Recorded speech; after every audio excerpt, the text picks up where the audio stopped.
Encore une fois, un plaisir d'être avec vous pour cette nouvelle présentation de votre magazine de prédilection. Bienvenue partout où vous êtes sur la plateforme Hugens Info Culturel. Voici les grandes manchettes du 115e numéro de EIC Mag. Le timbre à l'effigie de Dany Laferrière a été dévoilé mercredi 27 novembre à l'occasion du lancement du Salon du Livre de Montréal. L'ambassade d'Haïti au Canada salue avec enthousiasme cet ultime hommage du Canada à Dany Laferrière. Plusieurs écrivains haïtiens sont attendus à la 11e édition du Salon du Livre de Paris ce week-end à Paris. Le prix Jean Métellus est attribué à Smith Jerry, un jeune de 25 ans pour son ouvrage Les oraisons du vide. Dans l'actualité internationale, Céline Dion fait sensation à Riyad avec une prestation surprise au défilé Elisab.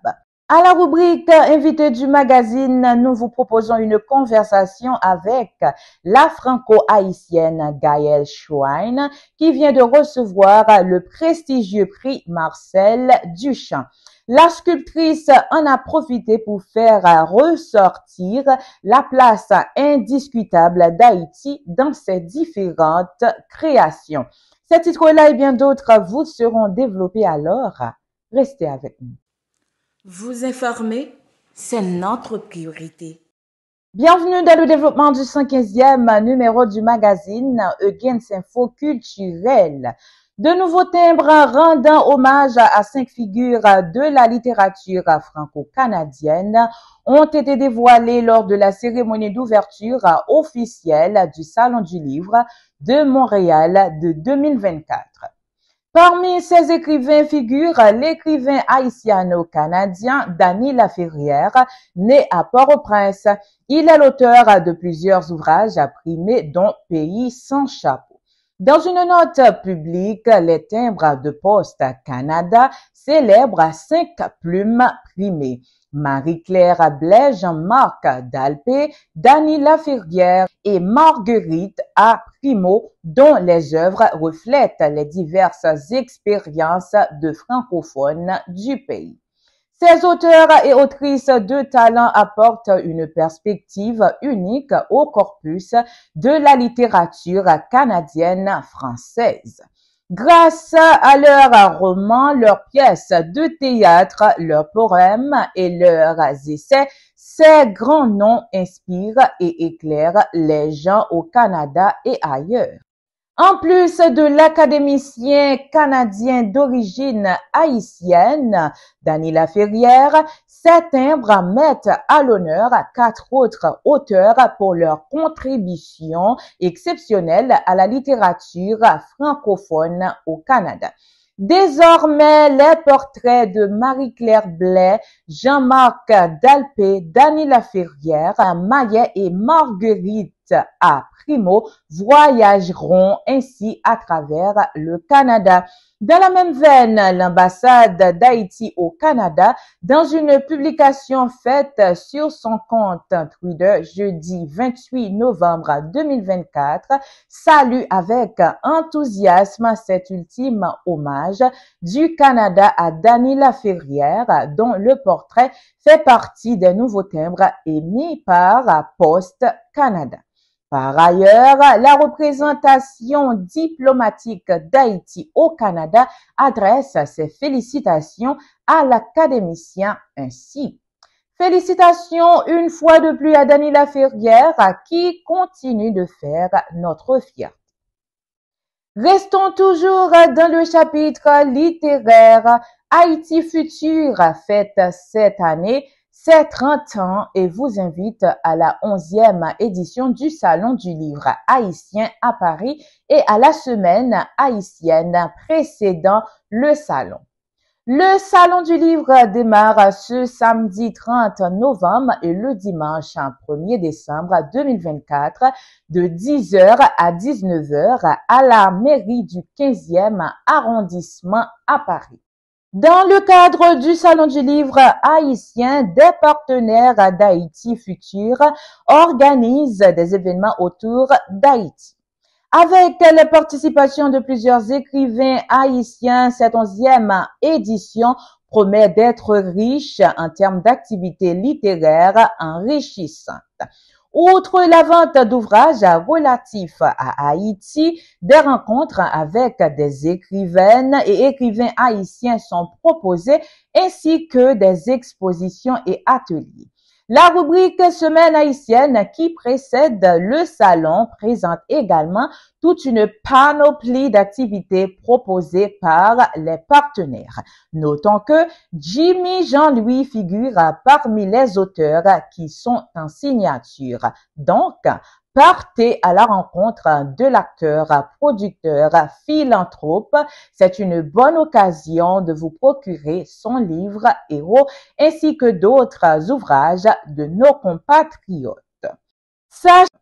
Sachez que également, Madame, Monsieur, le prix Jean Métellus a été attribué à Smith Jerry, un jeune auteur de 25 ans, pour son ouvrage intitulé Les oraisons du vide. En guise de récompense, le lauréat verra son livre publié, bénéficiera d'un voyage à tout frais payé d'Haïti à Paris et recevra une somme de 500 euros. Deux mentions spéciales ont été également décernées par le jury cette année. Adelson Elias a été salué pour son œuvre Bruit de paille, tandis que Samuel Orphée a été distingué pour Veine ouverte. Ces récompenses sont d'autant plus significatives au regard du prestige et de l'expertise du jury.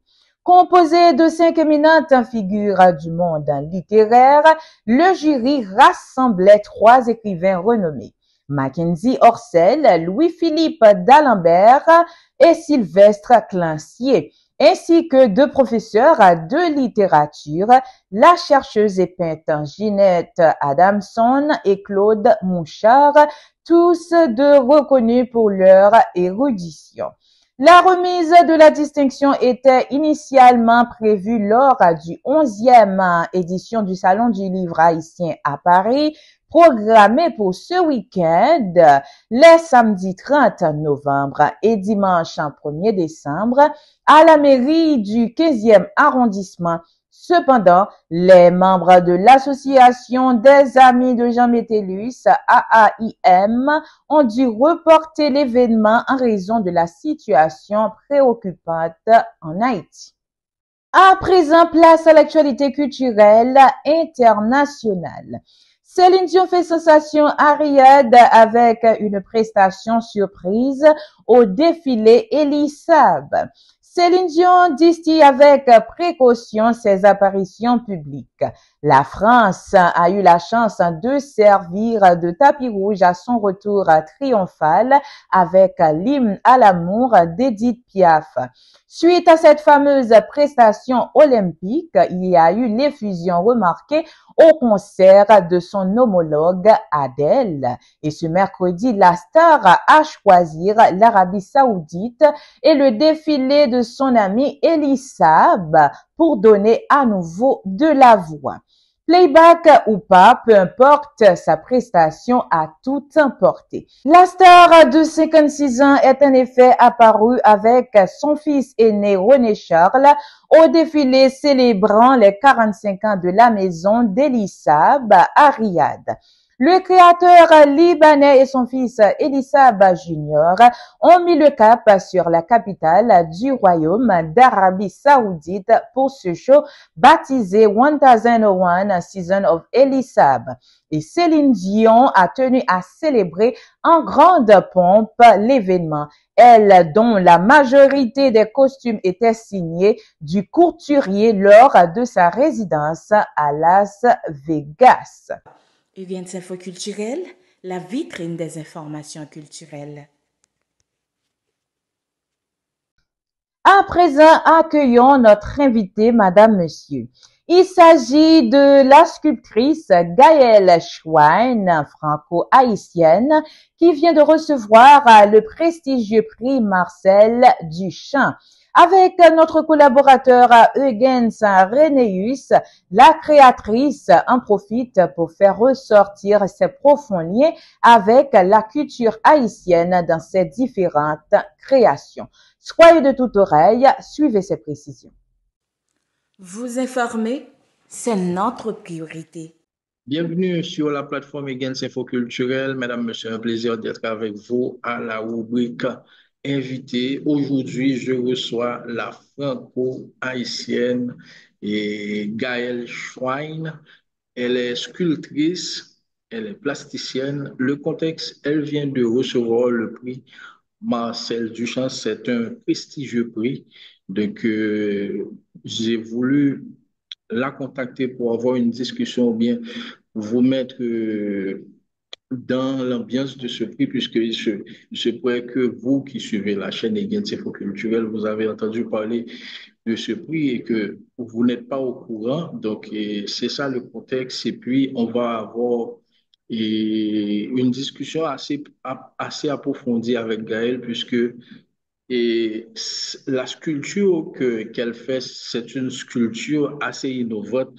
C'est cette raison qui avait motivé les membres du jury à l'attribuer ce prix, le prix Marcel Duchamp. Donc, puisque Gaëlle, elle propose une sculpture de récupération. Donc, on va voir tout ça avec elle. Mesdames, Messieurs, bienvenue. Je suis Gens Renéus. Gaëlle, un plaisir de te recevoir depuis la métropole. Eh oui, depuis la métropole, merci beaucoup pour l'invitation. Je suis honorée de pouvoir vous parler aujourd'hui de mon travail et de ce prix qui m'a été attribué, oui. Bon, et au fait, j'ai appris que, et bon, j'ai vu également, il y a quelques bribes et de tes objets qui viennent d'Haïti. Et les objets que tu utilises pour ta sculpture quand même. Et en fait, c'est toujours des mélanges hétéroclites, c'est des mélanges d'objets qui proviennent de plusieurs endroits. Et oui, il y a des objets qui peuvent venir d'Haïti, des images que j'ai faites aussi en Haïti, que j'ai des photographies ou parfois des vidéos aussi que j'ai faites en Haïti. Et puis d'autres objets qui viennent soit d'autres endroits des Caraïbes ou aussi plutôt de la métropole. Et tout ça s'est mêlé ensemble et d'une certaine manière, ça parle aussi de tout ce mélange que je suis et que nous sommes tous d'une certaine manière. OK. C'est-à-dire, est-ce qu'on peut dire certaines fois, et ta muse est issue d'Haïti quand même? Oui, bien sûr. Euh, En fait, ça a été un- une, une rencontre profonde parce que je suis née en France. Donc, j'ai découvert Haïti très tard, en 2012, après le tremblement de terre. Et à partir de ce jour, j'ai reconnecté avec une partie de moi, une partie de mon identité, de ma culture et mon amour est entier pour Haïti et mes influences, la richesse culturelle, la créativité en Haïti a toujours été une muse, oui, vraiment un moteur d'énergie et d'inspiration. Mhm. Est-ce pour cela qu'on peut remarquer les vestiges du oui, colonialisme dans tes réalisations, au fait? Bien sûr, il faut imaginer que je suis dans le pays qui a colonisé Haïti, donc il y a quand même une histoire à raconter entre les deux. Je suis le lien entre les deux pays. Et donc, j'ai envie de aussi, je parle de ça, de ces vestiges coloniaux dans mon travail, parce que en France, les histoires d'Haïti ou Vertières, l'indépendance sont peu connues, alors que le lien entre la France et Haïti était très fort, enfin en tout cas très colonial et la puissance que la France avait comme domination sur Haïti était très forte. Donc moi, quand j'ai découvert toute la vérité sur l'histoire d'Haïti et que j'ai compris que j'avais jamais appris ça à l'école en France, j'ai été vraiment choquée. J'ai été scandalisée, j'ai été choquée et j'ai commencé à aussi faire des films qui parlaient de cette histoire, de l'histoire, qui n'est pas apprise dans les livres d'école français. Mhm. Bon, je sais que là maintenant, ton exposition, c'est disponible jusqu'à l'année prochaine. Est-ce qu'on peut dire, et selon les retours que tu as reçus, est-ce qu'il y a beaucoup d'Haïtiens qui se sont intéressés à cette exposition? Je peux, en fait, alors, bien sûr que certains Haïtiens se sont intéressés. Après, je ne sais pas, je n'ai pas accès à tout, comment dire, l'inventaire des gens qui viennent voir l'exposition. Ensuite, voilà, je sais que certaines personnes, certains Haïtiens sont venus ou vont en venir, qui vivent à Paris, vont venir voir l'exposition. Et j'espère que aussi voilà, notre interview va inviter aussi plus d'Haïtiens qui vivent à la métropole à venir jusqu'au 6 janvier au Centre Pompidou pour voir mon œuvre, mes œuvres. Mhm. Bon, en fait, c'est cette réalisation qui a épaté le jury qui a décidé de t'attribuer le prix Marcel Duchamp.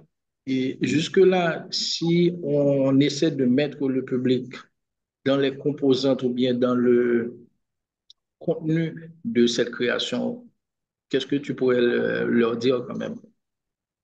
Bien, en fait, c'est une œuvre qui intègre le public parce que on marche, le sol est une œuvre et le public marche dessus. Donc il y a une vraie invitation à faire partie de l'œuvre.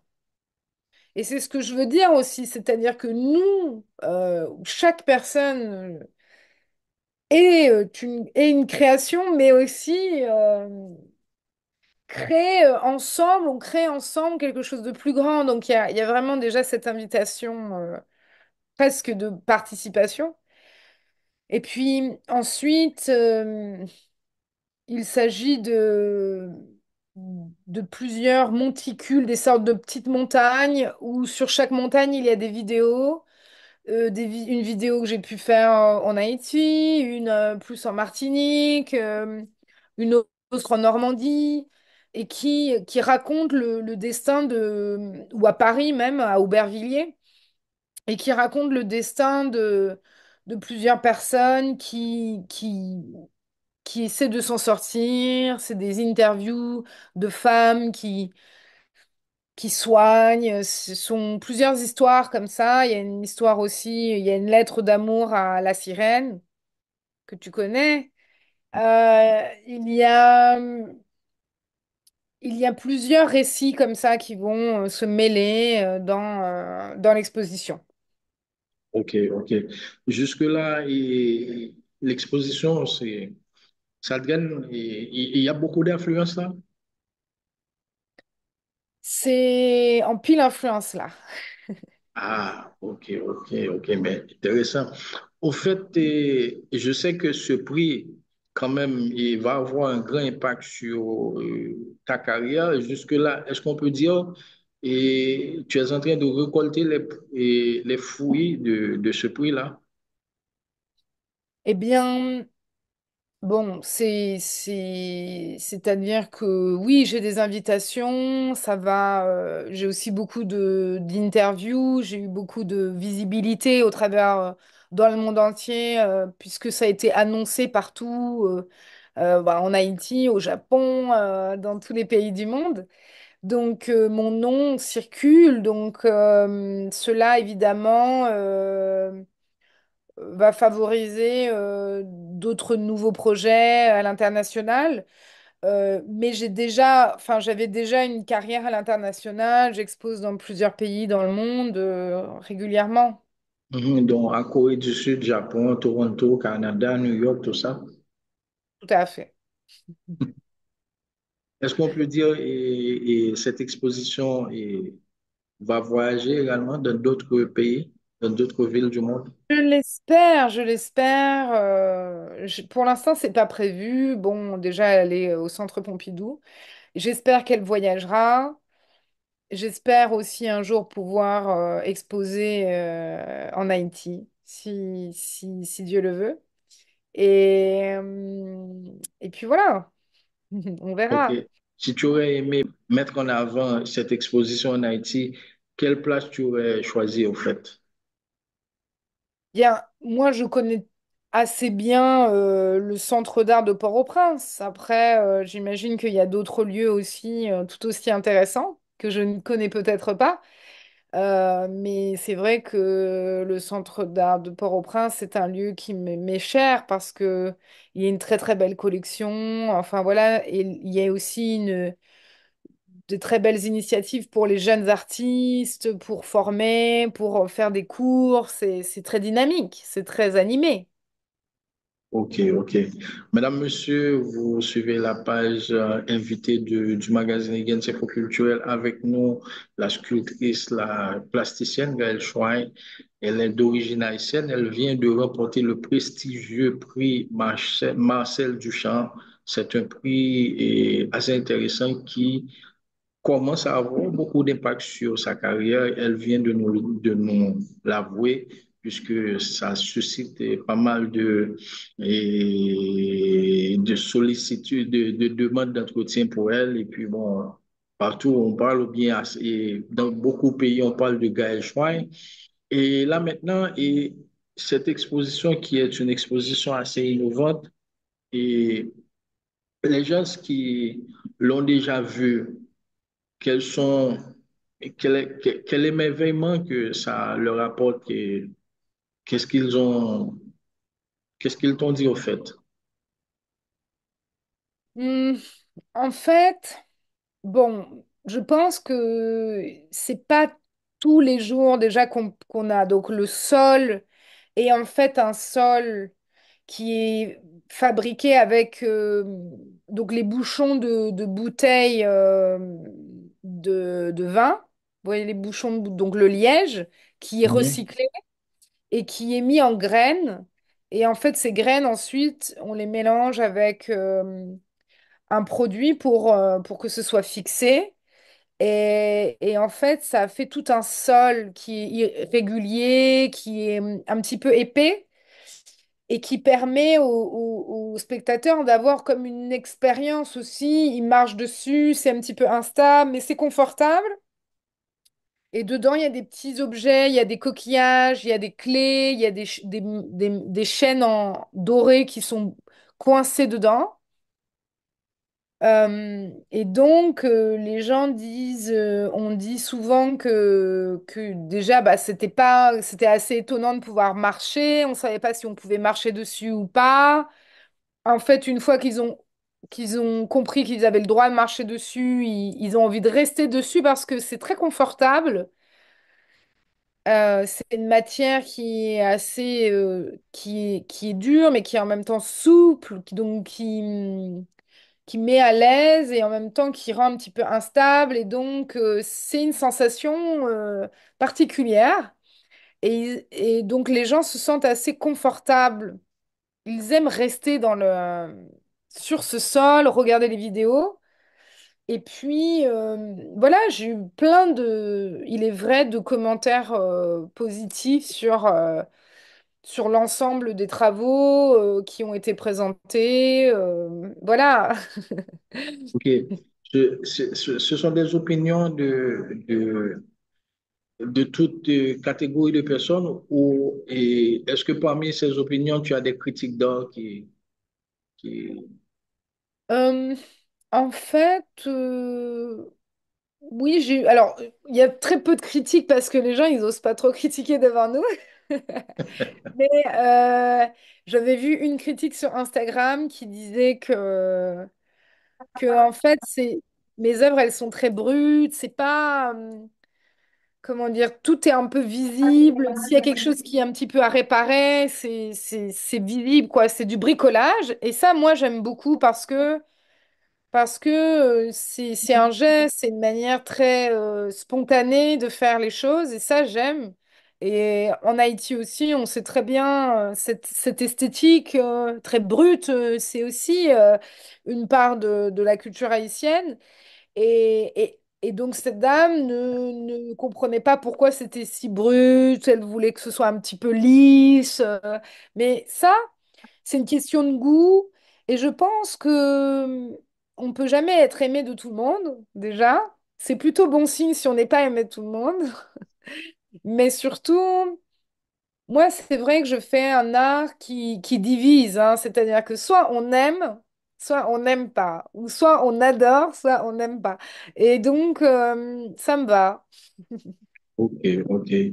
Bon, c'est-à-dire, j'ai appris et également tu étais en résidence. Comment ça s'est passé? Est-ce que les retombées de ce prix va t'emmener encore en résidence?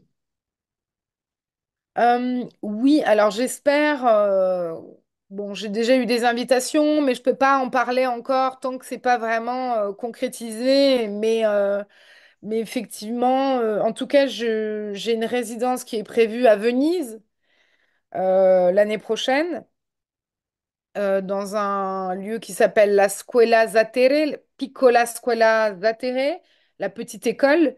Et donc, comme quelque chose qui m'est cher aussi, c'est mélanger de l'art, de l'expérimentation, de la recherche, de la pédagogie avec des étudiants, de partager des choses, de la transmission. Donc, ça va mêler tout ça dans une exposition aussi qui va parler de l'architecture, de l'art, de plein de sujets, mais aussi, oui, du sujet aussi de la ville de Venise, je pense. Enfin, c'est en cours de recherche, donc ça mêlera des questions aussi, sûrement de la migration, d'arrivée de, voilà, parce qu'il y a quand même énormément de gens qui sont en situation précaire à cause de leur, voilà, de leur déplacement migratoire, etc. Donc, Mhm, mhm.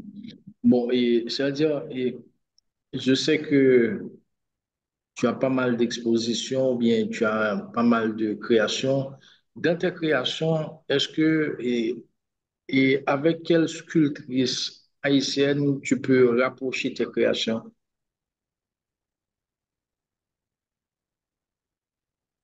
moi, je sais pas, parce que je trouve qu'on a tous un style, vraiment chacun notre style.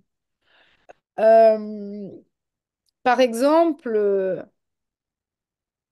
je sais que plutôt en peinture, je pense que les peintures de Franck Étienne seraient quelque chose qui se rapproche dans quelque chose d'un petit peu abstrait comme ça, une sorte de mélange comme ça. Je pense que c'est ça qui se rapprocherait mieux. Ce serait pas forcément de la sculpture, mais, euh, mais plutôt dans l'énergie et puis peut-être dans les couleurs. Je dirais plutôt Franck Étienne. Il y a quelques mois, j'avais discuté avec Maxence Denis. Je sais que ses créations utilisent pas mal de vidéographie comme toi. Est-ce qu'il n'y a pas une Ouais. certaine similitude entre tes créations et ses créations? Oui, on pourrait dire ça. Je pense que c'est l'aspect de création contemporaine, d'art contemporain, mais je pense que on a chacun des manières très, très particulières d'utiliser la vidéo, la sculpture. Mais oui, c'est vrai, c'est vrai. Mais en fait, est-ce que c'est parce que tu veux mettre le spectateur qui regarde tes créations, je peux dire, dans une atmosphère assez grande? Est-ce pour ça que tu utilises la photographie et la vidéographie de tes créations? J'aime bien qu'il y ait quelque chose d'immersif, de quelque chose qui est plus grand que nous, qui nous prend aussi dedans. Euh, mais j'utilise la photographie comme comme une mémoire vivante qui pourrait, qui peut passer, qui peut juste voyager, se déplacer, mais parfois qu'on fige dans quelque chose, qu'on fige, que moi je fige dans des objets, dans des sculptures. Donc les images parfois peuvent s'arrêter et devenir un objet parce que ça parle de la mémoire aussi, ça parle voilà, aussi du fait de se souvenir et d'oublier et aussi du flux Internet, des images qui passent et qu'on n'attrape pas ou qu'on voit et qu'on oublie. Donc il y a un peu cette dimension-là. Et la vidéo vient parler aussi de... c'est une image vivante, mouvante, mais qui va, qui va venir prendre quelque chose qui est déjà mort, mais qui existe encore. Il y a la question de l'archive, de comment on garde une mémoire de quelque chose, mais aussi de comment on fait des images, pourquoi on fait des images alors que la vidéo, le documentaire surtout, ont servi à des fins coloniales avant. Et donc, comment moi je manipule ces images pour que on ne soit plus dans un régime ouais, colonial, documentaire, mais que les voix sont multiples, que c'est plus une voix qui parle, que ce soit plus une vérité, mais plusieurs vérités qui se chevauchent, Mhm. soit plus, voilà, plus multiples. Mhm. Et le métal découpé, la sculpture en métal découpé, c'est une sculpture qui est très présente en Haïti. Je sais que tu es au courant. Est-ce Mhm. que il arrive quelque part et dans tes créations, tu utilises le métal découpé? Alors non, ça m'est pas encore arrivé parce que je pense, alors ça m'arrive souvent de travailler en collaboration avec d'autres artisans ou des artistes et je pense que ça ne peut être que l'occasion d'une collaboration avec un artiste en Haïti, de faire une œuvre ensemble. Ok. Ou alors, ou alors peut-être que j'essayerai toute seule, mais j'aime beaucoup aussi cette idée de partager en art parce que parfois être artiste tout seul, c'est chiant, on s'ennuie. Alors on est content aussi de pouvoir échanger avec d'autres artistes, avec d'autres d'autres collaborateurs, être en discussion, parce que ça enrichit nos imaginaires en fait. Et Et tu as des noms d'artistes en tête? Ou non. des Ok. Non, mais c'est... En tout cas, par contre, j'ai beaucoup travaillé le métal. Je travaille le métal, je soude le métal, etc. Mais cette technique, je ne l'ai pas encore utilisée, mais c'est une bonne idée que tu me donnes. Bon, j'espère que tu vas l'exploiter quand même. J'espère aussi. Ouais. Peut-être on peut caser cette idée dans le chapitre des perspectives quand même. Oui, tout à fait. C'est une très belle Ok. perspective. Bon, Merci. parlons-en et quelles sont les perspectives, soit avec le prix Marcel Duchamp, soit avec ta carrière, en fait, d'une manière générale. Hmm. Bien, dans les deux cas, bon, là, déjà, j'ai ouvert plusieurs expositions qui sont encore en cours à Toronto, à la Biennale de Toronto, à la Biennale de Gwangju en Corée, qui est en cours jusqu'en décembre, à la Villa Médicis à Rome, pareil, jusqu'en décembre-janvier. Et puis, j'ouvre une nouvelle exposition à ce qu'on appelle la Kunstmechelen à Bruxelles en décembre. Et puis, je travaille, donc ça, c'était des projets sur lesquels je travaillais déjà depuis cette année, avant le prix, notamment une exposition à Athènes qui va, d'ailleurs, qui est en cours, donc je ne peux pas en parler trop, mais qui est en fait avec, en collaboration avec une collection d'art de peinture des Saint-Soleil qui avait été collectionnée par un homme qui s'appelle Jean-Marie Drault dans les années 70. Et il a mis toutes ces peintures dans une maison au milieu des Cyclades, au milieu de la Grèce, sur une île. Et donc, c'est une histoire un peu folle. Et donc, il a appelé ce musée le musée de l'amitié. Et donc, je pars de cette collection-là. Et donc, l'idée, avec la commissaire et la fille de Jean-Marie Drault, et de faire une sélection d'œuvres qui vont participer à une exposition avec mes œuvres aussi à Athènes. Ok, ok. Bon, il y a cette question qui me passe à l'idée. Pourquoi, et dans tes créations, au fait, tu invites tout un chacun à repenser les notions d'identité et de mémoire? Euh, bon, en fait, je sais pas si, en fait, je pense que la question de l'identité, bon, je le dis pas comme ça. Je pense qu'il y a une nécessité de repenser nos rapports les uns les autres dans la société, nos, de nous penser égal à égal, quelle que soit notre couleur de peau, nos origines, nos cultures. Et donc, ces égalités, elles ont besoin d'être remises en perspective pour que les gens se rappellent qu'on est tous humains, parce que certains ne s'en rappellent pas. Et donc, pour moi, c'est des questions importantes parce que c'est la seule manière d'évoluer dans la société, d'évoluer, que notre monde évolue, c'est de pouvoir avoir une nouvelle façon de nous regarder les uns les autres. Sinon, on ne pourra jamais avancer. Bon, et tout à l'heure, je t'avais posé la question, et ta sculpture te rapproche de quel artiste haïtien, mais d'une manière générale, et ta sculpture te rapproche de quel artiste dans ton monde sculptural. Et lorsqu'on te dit, bon, et tu travailles, et bien ta sculpture ressemble à tel ou tel artiste, on ne te le dit pas.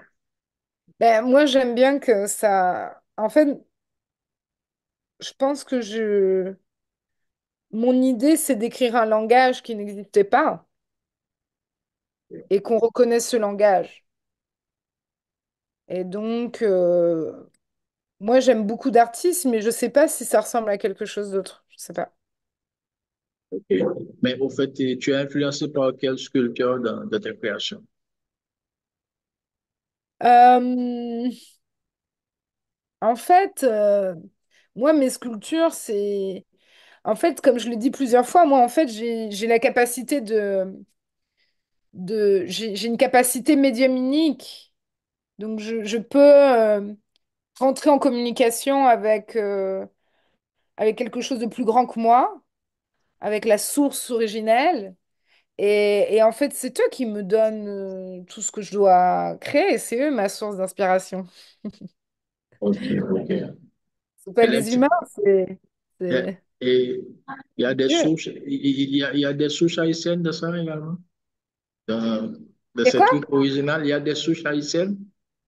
Bien sûr, bien sûr. Bah, il y a la sirène qui est là, qui est toujours là. Ah, ok, La ok. sirène, elle me parle beaucoup. Ouais. Ah, ok, ok, ok. C'est pour ça Donc, que je lui ai écrit une lettre d'amour. ah, et comment tu l'as fait? Ben, en fait, c'est dans un de mes films qu'on peut voir au Centre Pompidou. Donc, Et donc, c'est vraiment une lettre d'amour que j'ai écrite et que j'ai mis sur les images de l'eau que j'avais filmée dans la mangrove, cette fois en Martinique. Et donc, et il y a de la musique, et donc c'est une déclaration d'amour. Ok. C'est une déclaration d'amour à la mer, à la, À à l'eau d'une manière générale? à l'entité de la sirène, mais la sirène est aussi l'eau. Donc elle représente, elle est protectrice des eaux. Donc c'est aussi une manière de faire une déclaration d'amour à la mer. Ok. Bon, je sais que là maintenant, soit en Haïti ou à l'étranger, il y a pas mal de jeunes qui te regardent, bon, surtout en Haïti. Et c'est l'une des rares entretiens que tu accordes, puisque on écrit pas mal d'articles sur toi, mais au fait, c'est l'une des rares entretiens que tu accordes. Et Oui. s'il y a un jeune, fille ou garçon qui te regarde, qui aimerait avoir ou bien qui aimerait un jour remporter ou bien postuler pour ce prix, qu'est-ce que tu lui dirais quand même?